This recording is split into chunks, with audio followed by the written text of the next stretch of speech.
¿Sabes?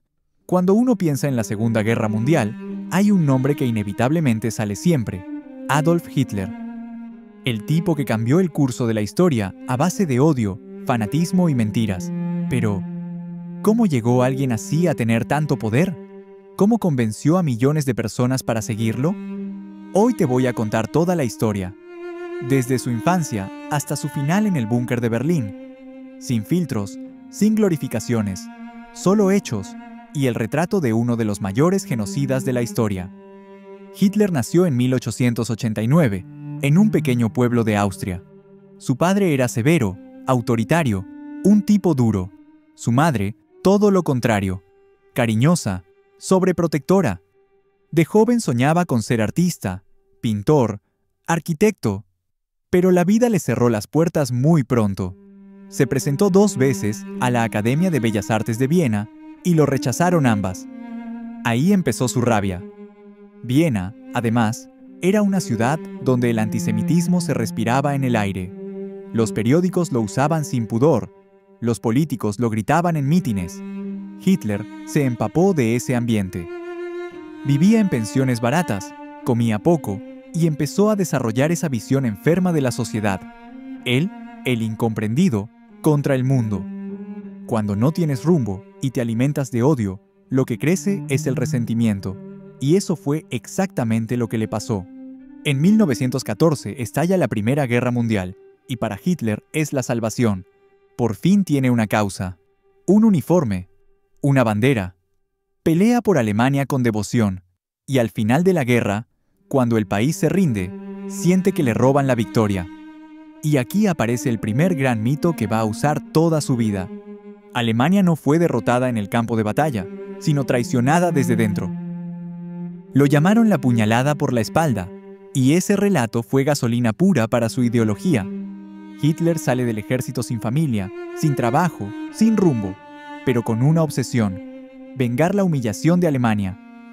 Después de la guerra, se une a un pequeño grupo político, el Partido Obrero Alemán, que luego se convertiría en el Partido Nazi. Ahí descubre su verdadero talento: hablar. Tenía una oratoria hipnótica. No usaba datos, usaba emociones, miedo, rabia, orgullo. Poco a poco, empieza a llenar cervecerías en Múnich con discursos encendidos. Promete recuperar la grandeza, señala culpables y ofrece soluciones simples a problemas complejos. Y claro, en un país devastado por la inflación y el desempleo, sus palabras calaban. En 1923, intenta dar un golpe de Estado, el famoso Putsch de Múnich. Falla, lo arrestan, lo juzgan y lo convierten en un mártir político. En prisión dicta su libro, Mein Kampf, mi lucha. Ahí ya deja todo claro: su odio a los judíos, su obsesión por el espacio vital en el este y su idea de que el pueblo alemán es superior. Nada de eso fue un secreto, lo dijo abiertamente. Sale de prisión y entiende algo fundamental: no necesita tomar el poder por la fuerza, puede ganarlo con votos. Y el momento le favorece. En 1929 llega la Gran Depresión. Alemania se hunde, millones de desempleados, fábricas cerradas, hambre. Y en medio de ese caos, Hitler promete orden, trabajo y orgullo nacional. Su partido empieza a crecer como la espuma. Con ayuda de la propaganda de Goebbels, convierte sus discursos en espectáculo. Banderas, himnos, símbolos, desfiles. Cada acto nazi era una puesta en escena. En 1933, el presidente Hindenburg lo nombra canciller de Alemania, y en cuestión de meses, usando incendios, decretos y miedo, destruye la democracia. Cierra periódicos, ilegaliza partidos, persigue opositores, y cuando Hindenburg muere, se autoproclama Führer. El Estado, el ejército, la prensa, la educación, todo empieza a girar alrededor de él. Hitler no solo impone su autoridad política, crea una maquinaria totalitaria. Control absoluto de la cultura, la juventud, la educación, la economía. Censura, propaganda y vigilancia. Pero hay algo todavía más oscuro. Comienza la persecución sistemática de los judíos, de los discapacitados, de los homosexuales, de cualquiera que no encaje en su visión del alemán puro. En 1935 llegan las leyes de Nuremberg. En 1938, la noche de los cristales rotos, cuando las sinagogas son quemadas y miles de negocios judíos destruidos. Y el mundo mira, pero no actúa. El 1 de septiembre de 1939, Alemania invade Polonia. Empieza la Segunda Guerra Mundial. Hitler llama a su táctica Blitzkrieg, la guerra relámpago, tanques, aviones y ataques coordinados que arrasan todo a su paso. Polonia cae en semanas, luego Dinamarca, Noruega, Holanda, Bélgica, Francia. En menos de un año controla casi toda Europa. Solo Gran Bretaña resiste. Y cuando intenta invadirla, fracasa en el aire. La batalla de Inglaterra demuestra que su poder no es infinito. Pero su verdadera obsesión está más al este. En junio de 1941, rompe su pacto con Stalin e invade la Unión Soviética.